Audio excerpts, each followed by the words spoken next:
সওয়াবের নিয়তে আমার সাথে পড়েন।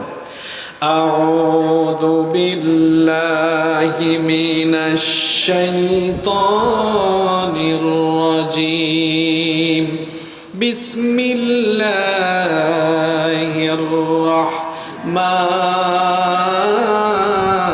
الرحيم وقضى ربك ألا تعبدوا إلا إياه وبالوالدين إحسانا। বিতাড়িত মরদুদ শয়তানের ওয়াসওয়াসা থেকে আল্লাহর দরবারে পানাহ চাইছি। দয়াবান মেহেরবান আল্লাহর নামে শুরু করছি। ইরশাদ হচ্ছে وَقَضَى رَبُّكَ أَلَّا تَعْبُدُوا إِلَّا إِيَّاهُ। আর তোমার রবের পক্ষ থেকে আদেশ হয়েছে, আর তোমার রবের আদেশ হয়েছে এই আল্লা তা'বুদু ইল্লা ইয়্যাহ, তোমরা একমাত্র তাকে ছাড়া আর অন্য কারো ইবাদত করবে না। এই আদেশটা কার? তাফসীরে এসেছে এখানে কদা শব্দটি দ্বারা আমর ফায়সালা হয়েছে, আল্লাহর তরফ থেকে নির্দেশ এসেছে, এটা বোঝানো হয়েছে। আল্লাহ তাআলা বলছেন وَقَضَى رَبُّكَ أَلَّا تَعْبُدُوا إِلَّا إِيَّاهُ।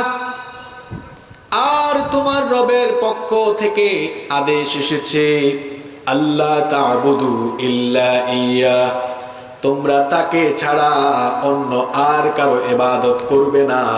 ইবাদত একমাত্র যার করতে হবে। গলার আওয়াজ বড় করে সবাই বলেন তিনি কে? আল্লাহ। কোরআনে কারীমের 4 নম্বর সূরা সূরাতুন নিসা এর 36 নম্বর আয়াতে রব্বুল আলামিন বলছেন ওয়া'বুদুল্লাহা ওয়া লা তুশরিকু বিহি শাইআ। আর তোমরা আল্লাহর ইবাদত করো, তার ইবাদতে অন্য কাউকে শরীক করো না, কারণ আল্লাহ হচ্ছেন একক, অদ্বিতীয়, তিনি হচ্ছেন এক, তার সাথে কোনো শরীক নাই। এজন্য আল্লাহ বলেছেন একমাত্র কেবলমাত্র ইবাদত যার করতে হবে তিনি কে? অন্যদিকে মনোযোগী হয়ে না, আলোচনা শুরু করে দিচ্ছেন। আল্লাহ বলছেন একমাত্র আমার গোলামি করো। প্রশ্ন হচ্ছে কেন আমরা আল্লাহর গোলামি করব? আল্লাহর গোলামির প্রয়োজনীয়তা কি? কেন, কোন কারণে করব? মৌলিকভাবে সংক্ষেপে বলতে গেলে 3টি কারণে মানুষকে অবশ্যই আল্লাহর গোলামি করতে হবে। কয়টা কারণে? 3টি কারণে অবশ্যই মানুষকে আল্লাহর গোলামি করতেই হবে। তার প্রধান কারণ হলো, প্রথম কারণ হলো এটা হচ্ছে বান্দার উপরে, মানুষের উপরে আল্লাহর হক, যে মানুষ আল্লাহর ইবাদত করবে। কারণ মানুষের স্রষ্টা যিনি, মানুষকে যিনি সুন্দর সুরত দিয়ে তো সুন্দর করে বানিয়েছেন, জুড়ে বলেন তিনি কে? আল্লাহ। তিনি যেহেতু সকল সৃষ্টির স্রষ্টা, তিনি মানুষের স্রষ্টা, এই জন্য এই মানুষের উপর আল্লাহর হক হলো এই মানুষ একমাত্র আল্লাহর ইবাদত করবে, আল্লাহর গোলামি করবে। বুখারী শরীফে হাদিস এসেছে আন মুআদ ইবনে জাবাল রাদিয়াল্লাহু আনহু قال, মুআদ বিন জাবাল রাদিয়াল্লাহু আন এই হাদিসের বর্ণনাকারী সাহাবী, তিনি বলছেন ক্বালা কুনতু রিদফান নাবিয়্যা, আমরা মহব্বতে বলি সাল্লাল্লাহু আলাইহি ওয়াসাল্লাম আলা হিমার। তিনি বলছেন আমি আল্লাহর নবীর পেছনে একটি গাধার উপরে ছিলাম, গাধার উপরে আরোহিত অবস্থায় ছিলাম। আল্লাহর নবী আমাকে ডেকে বললেন ইয়া মুআদ, হে মুআজ, হাল তাদরি হাক্কাল্লাহ, হাল তাদরি হাক্কাল্লাহি আলা ইবাদিহি ওয়া মা হাক্কুল ইবাদি আলাল্লাহ। আচ্ছা মুআজ, তুমি কি জানো নাকি বান্দার উপরে আল্লাহর হক কি আর আল্লাহর উপরে বান্দার হক কি? মুআজ বিন জাবাল রাদিয়াল্লাহু আনহু জবাবে বললেন আল্লাহু ওয়া রাসূলুহু আ'লাম, এ ব্যাপারে আল্লাহ এবং তার রাসূলই ভালো জানেন। আল্লাহর নবী তখন বললেন মুআজ রে শোনো, فإن حق الله على العباد أن يعبدوه ولا يشركوا به شيئا বান্দার উপরে আল্লাহর হক হলো যে বান্দা কেবলমাত্র আল্লাহর ইবাদত করবে আর অন্য কাউকে আল্লাহর সাথে শরীক করবে না। ওয়া হাক্কাল ইবাদি আলাল্লাহি আল্লা ইউআযযিবা মান লা ইউশরিকু বিহি শাইআ আর আল্লাহর উপরে বান্দার হক হলো আল্লাহ শিরক করে না এই রকম ব্যক্তিকে কখনো তিনি আযাব দিবেন না। সুবহানাল্লাহ। শিরকের গুনাহ হলো সবচাইতে বড় কবিরা গুনাহ। যদি শিরকের গুনাহে মত্ত থেকে কেউ দুনিয়া থেকে চলে যায় তার জন্য জান্নাতকে যিনি হারাম করে দিবেন তিনি কে? এজন্য আল্লাহ কোরআনে কারীমে বলেছেন ইন্নাহু মান ইউশরিক বিল্লাহি ফাকাদ হারামাল্লাহু আলাইহিল জান্নাতা ওয়া মাওয়াহুন নার। নিশ্চয়ই যে ব্যক্তি আল্লাহর সাথে শিরক করে তার জন্য আল্লাহ তাআলা জান্নাতকে হারাম করে দিয়েছেন আর জাহান্নামকে তার জন্য অবধারিত করে দিয়েছেন। শিরকের আরেকটা কুফল হলো এরা আল্লাহর ক্ষমা থেকে বঞ্চিত হয়ে যায় এবং এদের সকল আমলগুলোকে যিনি বরবাদ করে দেন। গলার আওয়াজ বড় করে বলেন তিনি কি? আমাদের উপরে আল্লাহর হক হলো আমরা কেবলমাত্র ইবাদত করব কার? কারণ আমাকে আপনাকে বানিয়েছেন কে? আরো আস্তে বলেন, আমাকে আপনাকে বানিয়েছেন কে? আল্লাহ বানিয়েছেন, এজন্য আল্লাহর ইবাদত করব। আল্লাহ এজন্য এটা কোরআনের শুরুতে শিখিয়ে দিয়েছেন, পড়ো। আল্লাহ শিখিয়ে দিলেন বান্দারে এভাবে বলো, ইয়্যাকা না'বুদু ওয়া ইয়্যাকা নাস্তাঈন। আমরা একমাত্র আপনার ইবাদত করি আর সাহায্য চাই কার কাছে? নাকি মাজারে টাজারে যান আপনারা? চিটাগাংয়ে কিন্তু মাজার আছে আর বাংলাদেশে এমন এমন মাজার আছে আপনি শুনলে হাসবেন।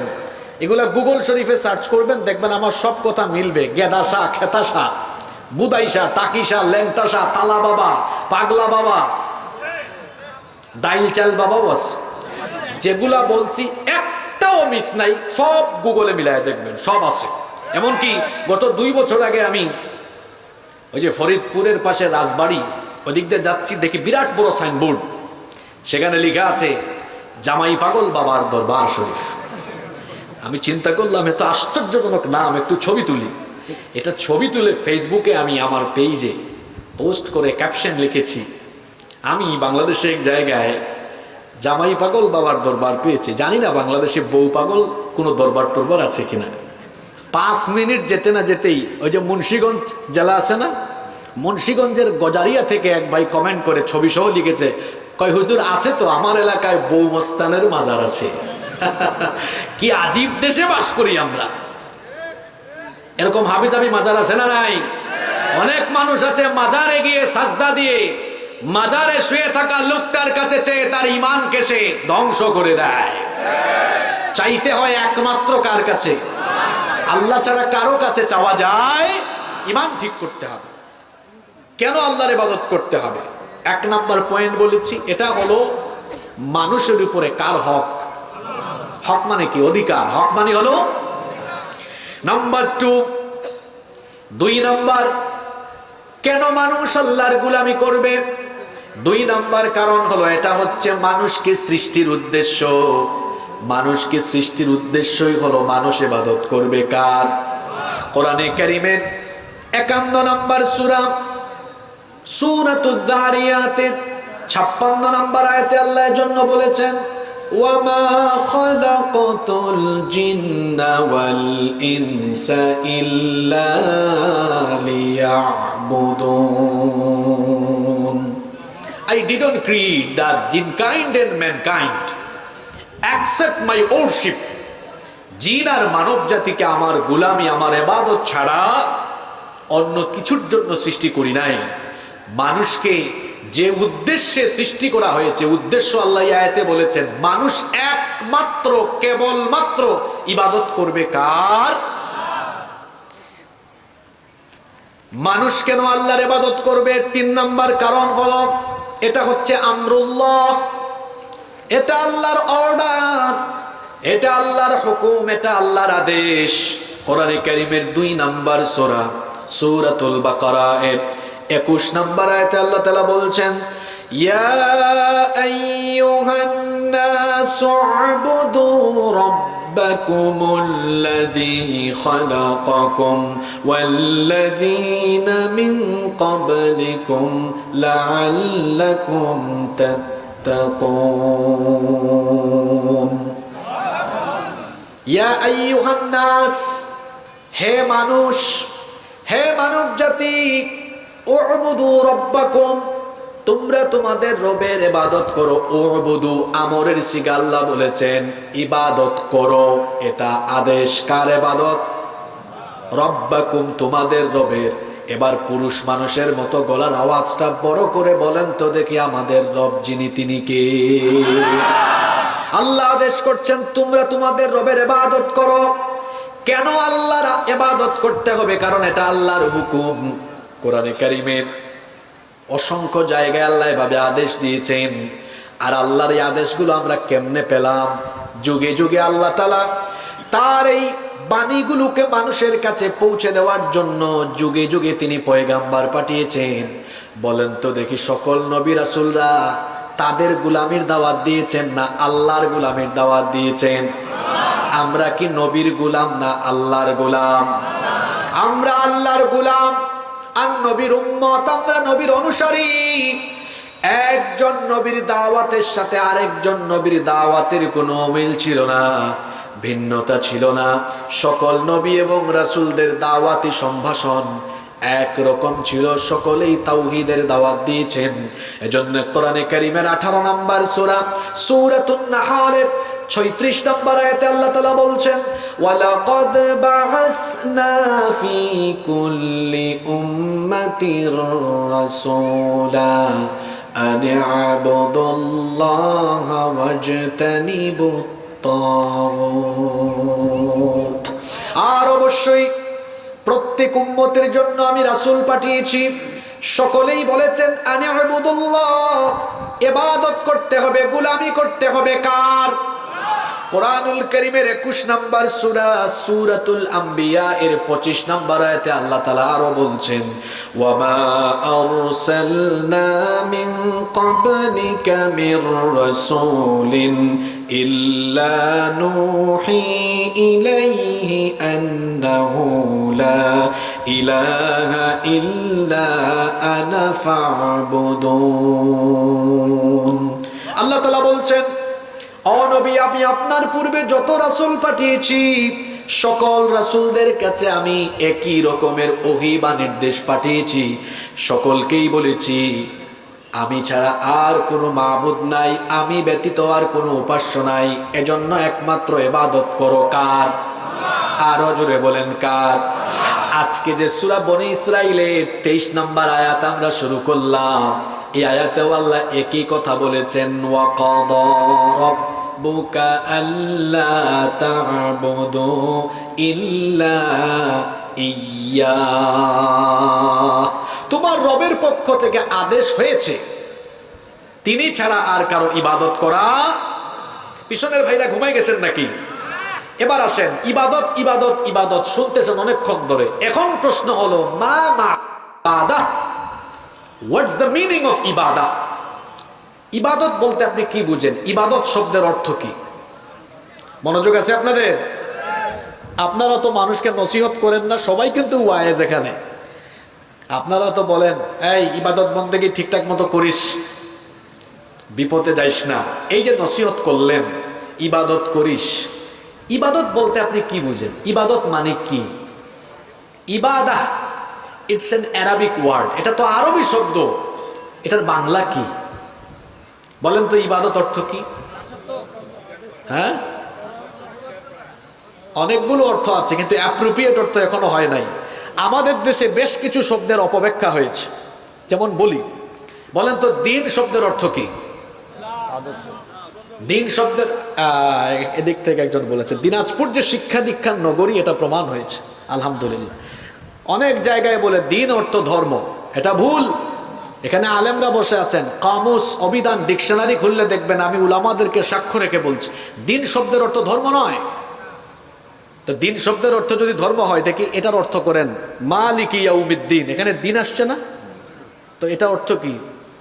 দিন শব্দের অর্থ বিচার দিবস। এখন দিন অর্থ একটা না, কোরআনে দিন শব্দের প্রায় 20-এর অধিক অর্থ আছে। 20-এর অধিক অনেক অর্থ আছে। এটি ব্যাপক অর্থবোধক শব্দ, কিন্তু দিন শব্দের মৌলিক অর্থ হলো জীবন ব্যবস্থা। দিন মানে ধর্ম নয়। গাজউল ফিকরি, বুদ্ধিবৃত্তিক যুদ্ধ চলছে পৃথিবীতে। এটা হলো তলোয়ারের চাইতে আরো ভয়াবহ যুদ্ধ। কি বুঝে ঠিক বলছেন আমি জানি না। বুদ্ধিবৃত্তিক যুদ্ধ হলো সেটা যে তলোয়ার দিয়ে যুদ্ধ না করে বুদ্ধি দিয়ে, জ্ঞান দিয়ে, শিক্ষা ব্যবস্থা ধ্বংস করে দিয়ে, অপসংস্কৃতি একটা জাতির ঘাড়ে চাপিয়ে দিয়ে গোটা জাতিকে সর্বনাশ করে ফেলা। এটা বাংলাদেশে চলছে। এটা বাংলাদেশে চলছে। যেমন কেমনে চলছে, আমার দেশেরই এক ক্লাসের পাঠ্য বইয়ে লেখা আছে, বাংলাদেশে 4 ধর্মের মানুষ বাস করে। বাংলাদেশের প্রধান 4টি ধর্ম হলো, বাংলাদেশে প্রধান 4টি ধর্ম রয়েছে: হিন্দু, ইসলাম, বৌদ্ধ, খ্রিস্টান। যারা বাংলা শিক্ষিত মানুষ আপনারা বলবেন, হুজুর এখানে অসুবিধাটা কি হয়েছে? ঠিকই তো আছে। এই বুদ্ধিবৃত্তিক যুদ্ধটা আপনি বুঝেন নাই এখনো। এই কথাটা এইভাবে বলা উচিত হয় নাই। বলা উচিত ছিল বাংলাদেশে 4 ধর্মের মানুষ বাস করে, কিন্তু এখানে সংখ্যানুপাতের দিক থেকে প্রধান ধর্ম হলো ইসলাম, অতঃপর হিন্দু, অতঃপর খ্রিস্টান, অতঃপর বৌদ্ধ। না বলে কথাটা বলছে কিরকম দেখছেন? শুধু তাই না, আগে হিন্দু যে বলছে তা না, আবার আরেক কথা বলছে, প্রধান 4টি ধর্ম। ওগুলো কি প্রধান?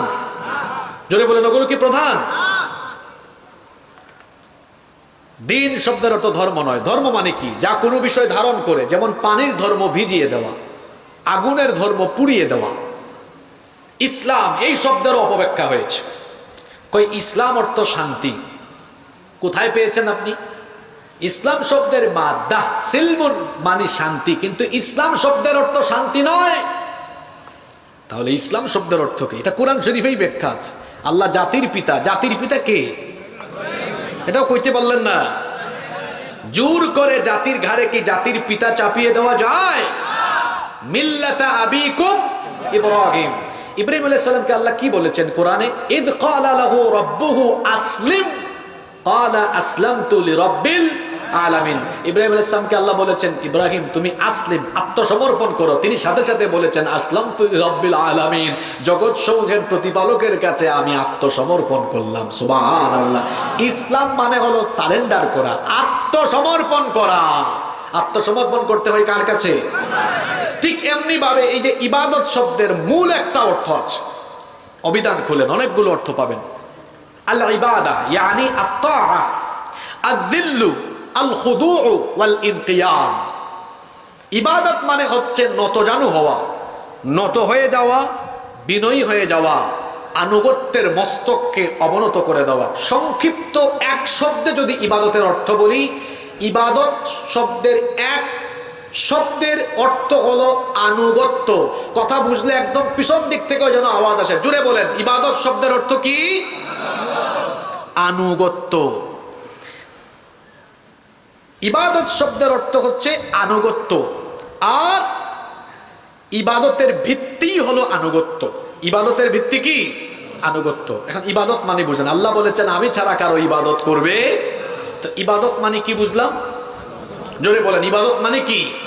আনুগত্য। এই আনুগত্যটা আগে হবে কার? রসুলের এবং আল্লাহর রসুলের, এই দুইজনের আনুগত্য হবে। এবার আসেন, আমরা ইবাদত বলতে কি বুঝছি?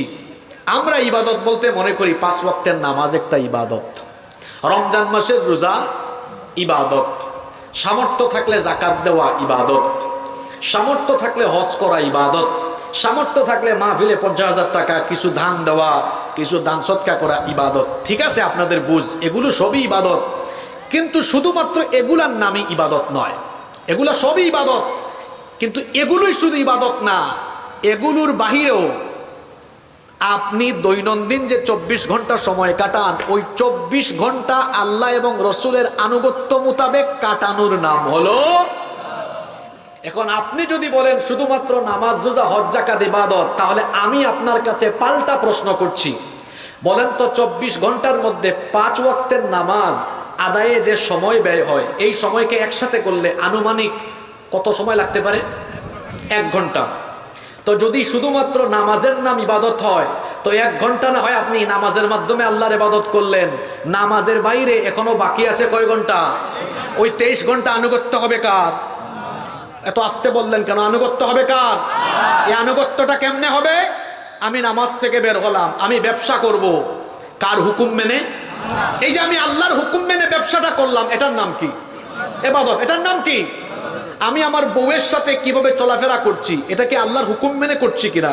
অর্থাৎ আমি আমার বউয়ের সাথে সদাচার করি কিনা, ইনসাফ করি কিনা, যদি করি এটাও আমার। জোরে বলেন, এটাও আমার। এখন মাহফিলে না এসে চাইলে আড্ডা দিতে পারতেন না? আড্ডা দিলেন না, চিন্তা করেছেন যাই একটু কোরআন শুনি, সময়কে কাজে লাগালেন, এটাও আপনার ইবাদত। তার মানে নামাজের বাইরে বাকি 23 ঘন্টা আপনি যা করবেন ওইটা সব ইবাদত হবে। কখন?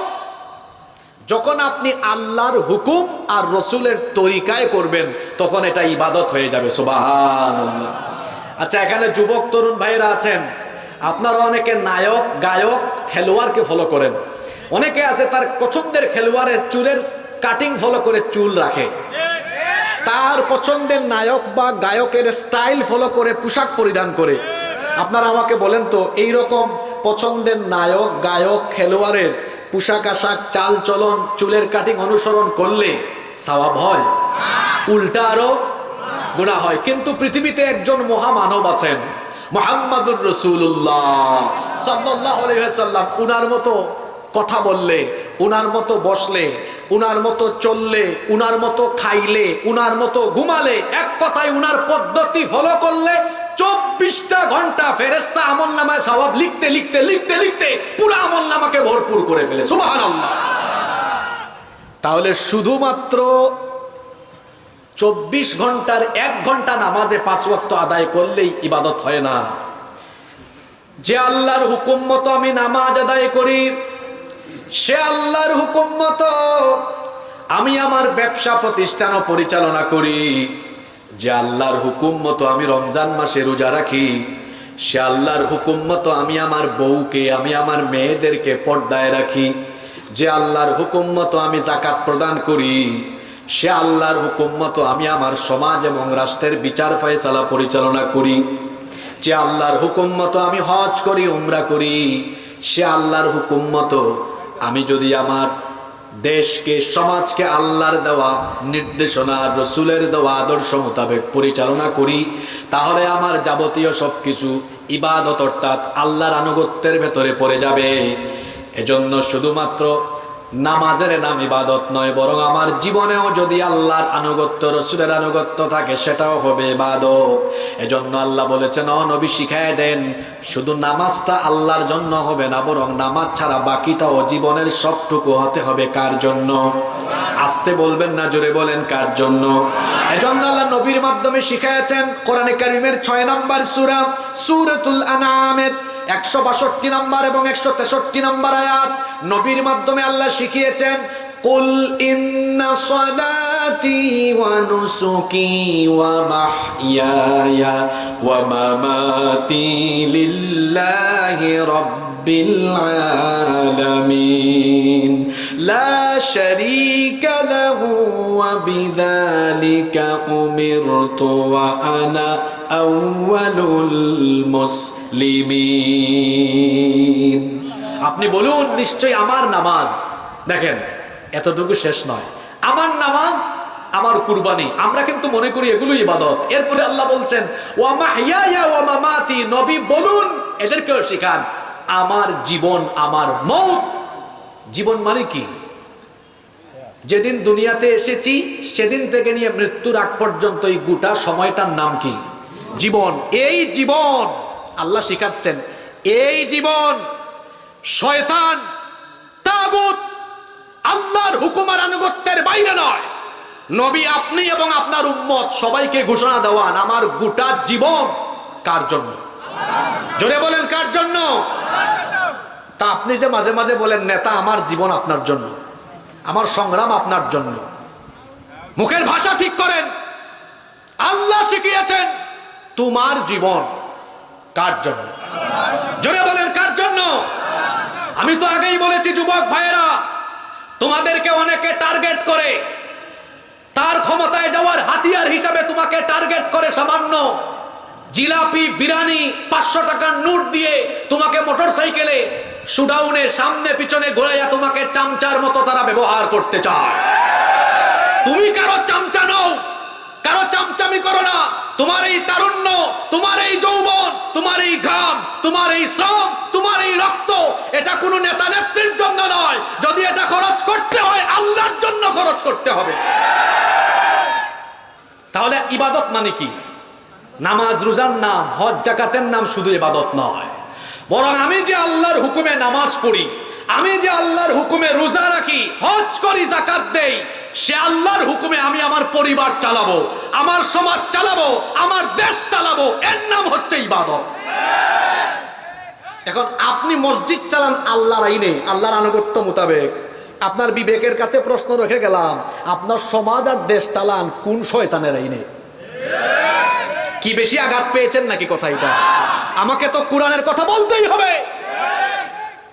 ইবাদত মানে হলো আনুগত্য।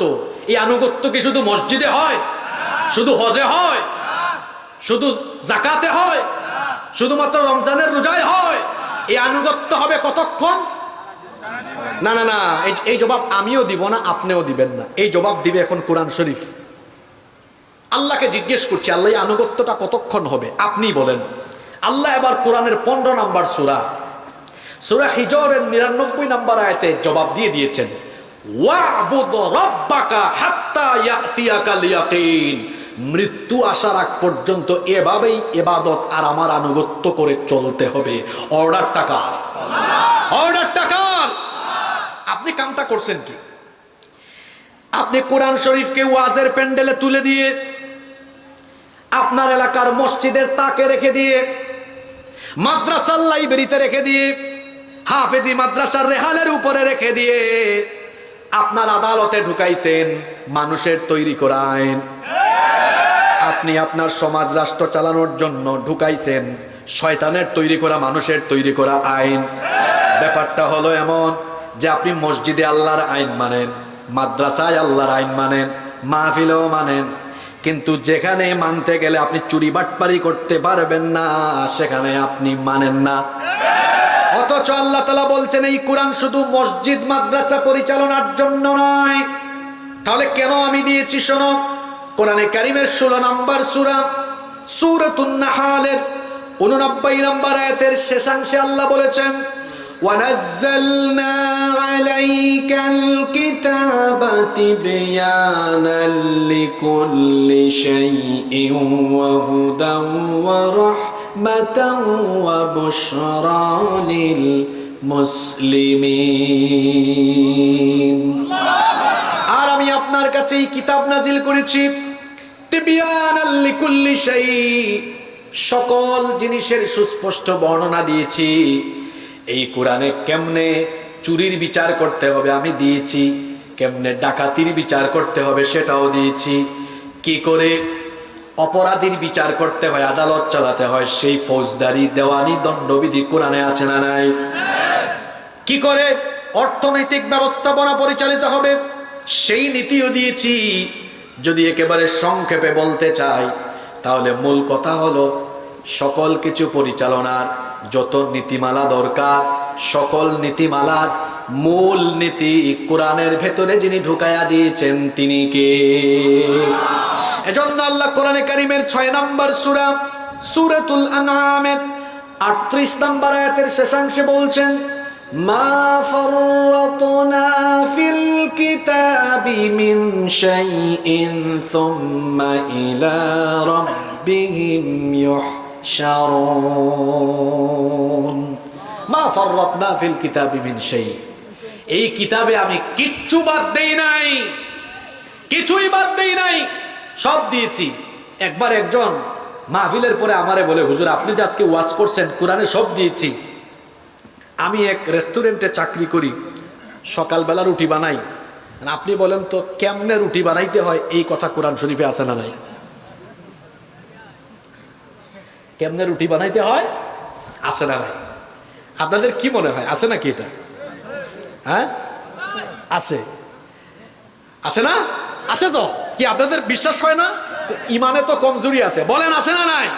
আছে, আছে, বলেন আছে না নাই? কোথায় আছে? আমি তারে বললাম, ভাই কোরআন এটার জবাব আছে। জবাবটা শোনান তো। আমি বললাম, ফাসআলু আহলা যিকরি ইন কুনতুম লা তা'লামুন, তুমি যদি কোনো জিনিস না জানো, যারা জানে তাকে জিজ্ঞেস করো। কথা বুঝেন নাই?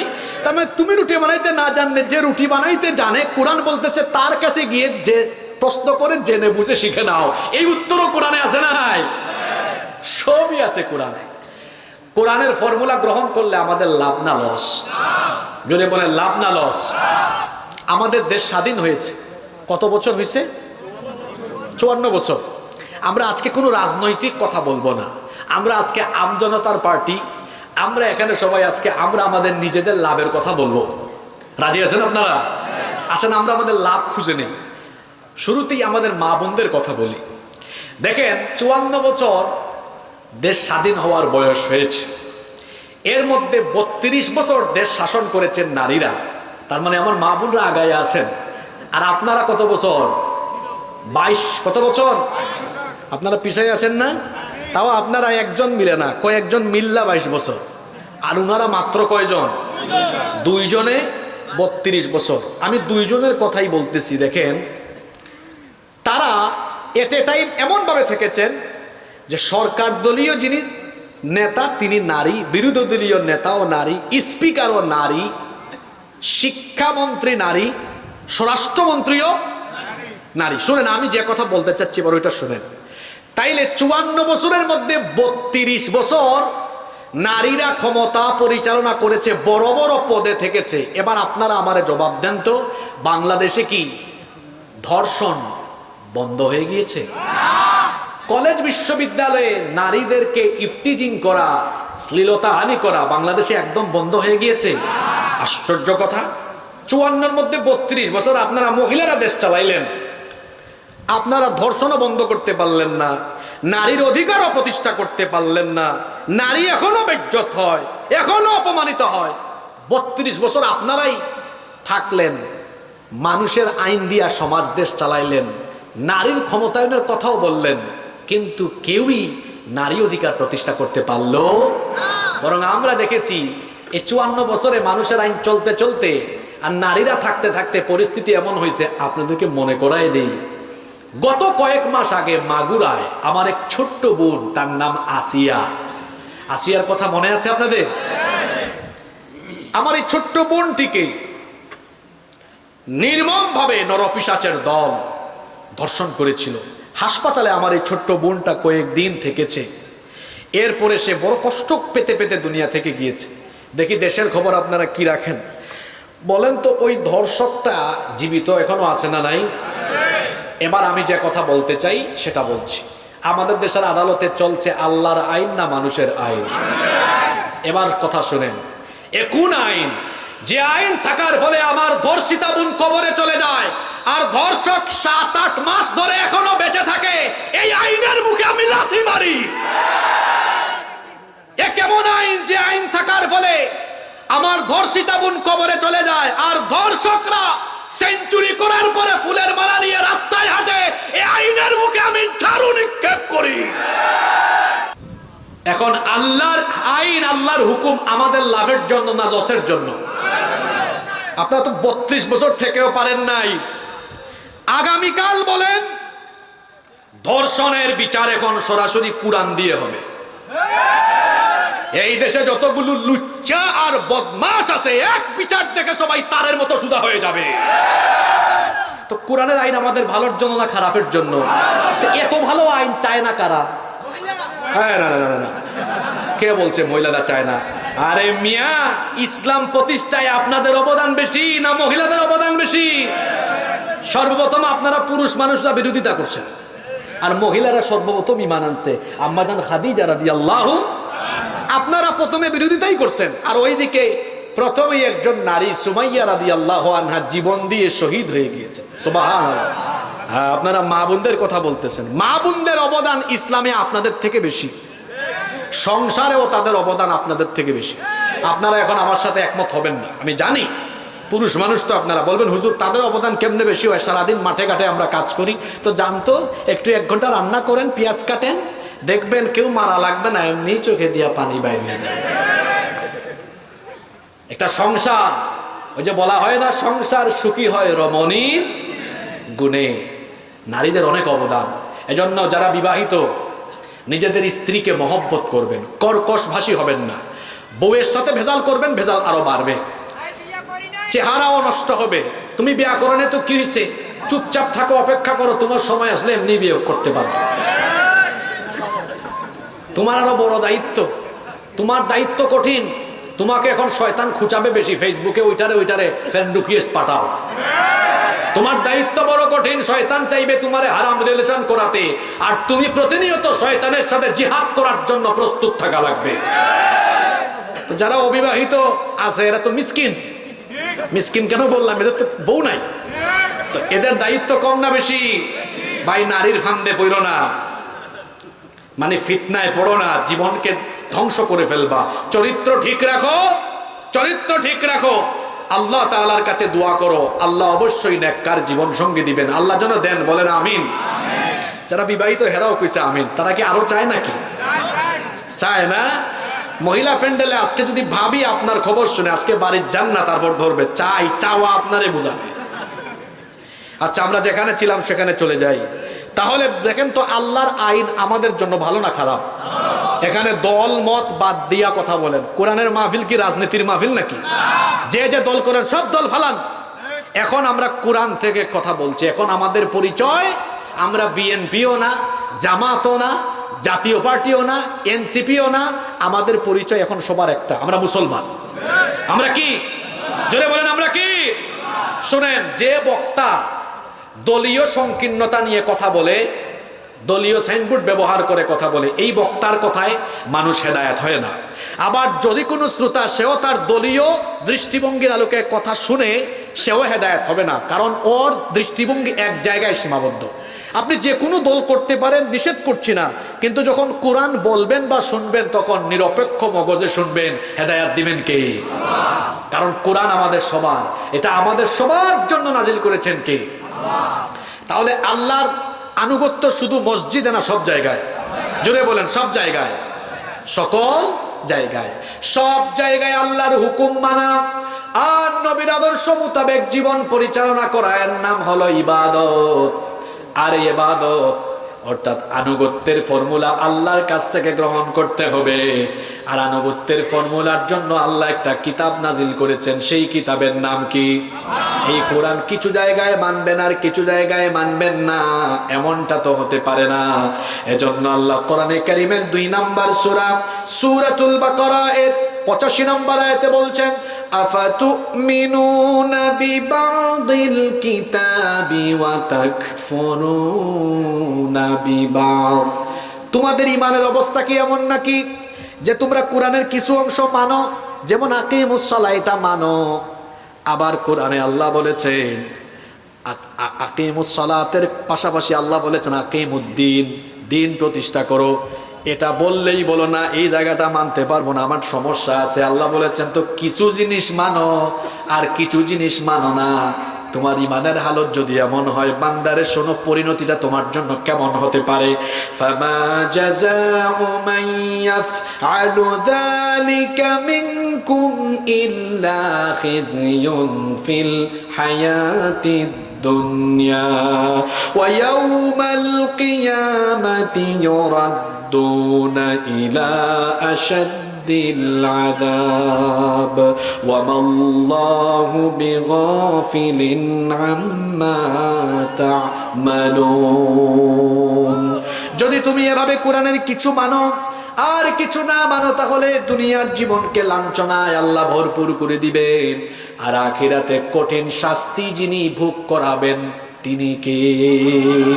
দুনিয়ার লাঞ্ছনা আর আখিরাতের আযাব থেকে আমরা বাঁচতে চাই কি চাই না?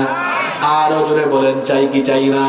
এজন্য মসজিদে আল্লাহর আইন যেমন মানবো, তেমনি মসজিদের বাইরে 24 ঘন্টা একমাত্র যার হুকুম মানবো তিনি কে? এজন্য আল্লাহ বলেছেন, পড়েন আমার সাথে, ওয়া কাদা ربك ألا تعبدوا إلا إياه وبالوالدين إحسانا তোমার রবের পক্ষ থেকে আদেশ হয়েছে তিনি ছাড়া আর কারো ইবাদত করবে না। আল্লাহ তাআলা তার ইবাদতের কথা বলার পরে এর পরের অংশে আল্লাহ বলেছেন ওয়াবিল ওয়ালিদাইনি ইহসানা, আমার আনুগত্যের পরে তোমার জন্য দায়িত্ব হলো যাদের সাথে সদাচরণ করবে, উত্তম আচরণ করবে। আমার আনুগত্যের পরেই তুমি যার আনুগত্য করবে তারা হলেন তোমার বাবা, তোমার মা। কাদের কথা বলা হলো? আরো জোরে বলেন, কাদের কথা? মনোযোগ আছে? এই 20-22 মিনিট মনোযোগী থাকা যাবে তো?